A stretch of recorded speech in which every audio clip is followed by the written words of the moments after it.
Greetings to all of you who search for the truth. We begin a quest to improve our lives and consequently our existence via the principles enunciated by the Stoics in antiquity. Our first step is examining our fundamental purpose in life, identifying the center between what we love and what we can do. Imagine waking up each day with a fire in your belly, a clear sense of purpose that makes hitting the snooze button feel like robbing yourself of life's richness. That's the power of ikigai, a concept that beautifully aligns with Stoic principles. Marcus Aurelius once said at dawn, when you have trouble getting out of bed, tell yourself, I have to go to work as a human being. What do I have to complain of if I'm going to do what I was born for, the things I was brought into the world to do? Or is this what I was created for, to huddle under the blankets and stay warm? This Roman emperor understood something crucial: having a purpose and a reason to rise is fundamental to a well-lived life. But how do we find this purpose in our modern world? Ikigai offers us a framework. It's the sweet spot where four elements intersect: what you love, what you're good at, what the world needs, and what you can be paid for. It's not about grand, world-changing missions, though it could be for many. It's about finding meaning in the everyday. Maybe you're a teacher who loves nurturing young minds, a baker whose perfectly crafted loaves bring joy to your community, or a programmer whose code makes people's lives easier. Whatever it is, your ikigai is uniquely yours. But here's the kicker: finding your ikigai isn't a one-time event. It's a practice, much like Stoicism itself. It requires regular reflection and adjustment. As Seneca advised, if one does not know to which port one is sailing, no wind is favorable. So, how do we start this practice? Begin by asking yourself these questions each morning. 1. What activities make me lose track of time? 2. What skills do I have that others value? 3. How can I contribute to my community or the world? 4. How can I align my passions with earning a living? Write down your answers and let them percolate. Over time, patterns will emerge, guiding you towards your ikigai.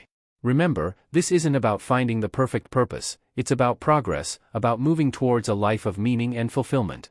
As Epictetus said, first say to yourself what you would be, and then do what you have to do.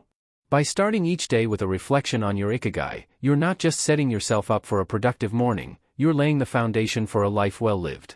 You're giving yourself a reason to get out of bed, eager to contribute your unique gifts to the world. So tomorrow, as the first light of dawn breaks, ask yourself, what's my ikigai? What's my reason for rising? And then, my friends, rise and meet the day with purpose. As the day winds down, we find ourselves at a crucial juncture, the evening hours. These moments before sleep lay the foundation for tomorrow's success. The Stoics understood the power of preparation, and we do well to heed their wisdom. Seneca once wrote, while we are postponing, life speeds by. This rings especially true when we consider our evenings. How often do we fritter away these precious hours, only to wake up unprepared and overwhelmed? Let's change that narrative. Your evening routine is the secret weapon in your Stoic arsenal. It's not about rigid self-denial or joyless discipline. Instead, it's about creating a space that supports your well-being and aligns with your goals. Start by setting a clear cutoff time for work and digital distractions. Marcus Aurelius advised, we need to master the art of acquiescence. We need to pay attention to our impulses, making sure they don't go unmoderated, that they benefit others, that they're worthy of us. We need to steer clear of desire in any form and not try to avoid what's beyond our control. In our always-on world, stepping away from emails or social media might seem foolish, but in doing so, you're reclaiming your time and mental space. Next, take a few moments to plan for tomorrow. Jot down your top 3 priorities. This simple act sets a clear direction, ensuring you wake up purposefully. Marcus Aurelius started each day by telling himself, I am rising to do the work of a human being. By planning the night before, you're giving yourself a head start on that noble work. Consider incorporating some light stretching or gentle yoga into your evening routine. This isn't just about physical flexibility, it's about creating a bridge between the day's busyness and the night's calm. As you move, let go of the day's tensions. Remember the Stoic principle of focusing on what you can control. You can't change what happened today, but you can prepare for tomorrow. Reading is another powerful evening habit. Choose something inspiring or thought-provoking. The Stoics were avid readers and writers. Seneca advised, we should hunt out the helpful pieces of teaching and the spirited and noble-minded sayings which are capable of immediate practical application. Let the wisdom of great thinkers infuse your dreams. Finally, practice gratitude. Before you sleep, reflect on 3 things you're thankful for. This isn't mere positivity, it's a profound Stoic practice. Marcus Aurelius began his meditations with a long list of people for whom he was grateful. By ending your day with gratitude, you're training your mind to focus on the good, building resilience for whatever tomorrow may bring. Remember, the goal isn't perfection. Some nights, life will intervene. That's okay. The Stoic evening routine is about intention, not rigidity. As Epictetus said, don't explain your philosophy. Embody it. Let your evening routine be a living embodiment of your commitment to growth and tranquility.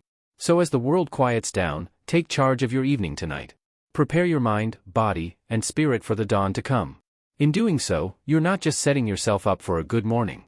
You're crafting a life of purpose, one evening at a time. Picture this: the soft light of dawn filters through your window, and you reach for your phone. Suddenly, you're plunged into a whirlpool of notifications, emails, and news updates. Sound familiar? In our hyper-connected world, morning distractions have become the norm. But the Stoics, in their timeless wisdom, would urge us to resist this modern siren song. Epictetus once said, "No man is free who is not master of himself." In our mornings, this means taking control of our attention from the moment we wake. It's about creating a space of serenity and intention before engaging with the outside world's din. But why is this so crucial? Marcus Aurelius provides insight. When you wake up in the morning, tell yourself, the people I deal with today will be meddling, ungrateful, arrogant, dishonest, jealous, and surly. While this might sound pessimistic, it's a call to prepare ourselves mentally for the day ahead. And how can we prepare if we immediately immerse ourselves in distractions? So let's craft a morning sanctuary. Start by keeping your phone out of arm's reach. Better yet, consider a no-screens rule for the first hour of your day. This might initially feel uncomfortable. We're addicted to that dopamine hit of new information, but in that discomfort lies growth. Instead of reaching for your device, reach for a book. The Stoics were avid readers, understanding that wisdom often comes from those who came before us. Or use this distraction-free time for meditation. Sit quietly with your thoughts for a few minutes. Observe them without judgment, much as Marcus Aurelius did in his meditations.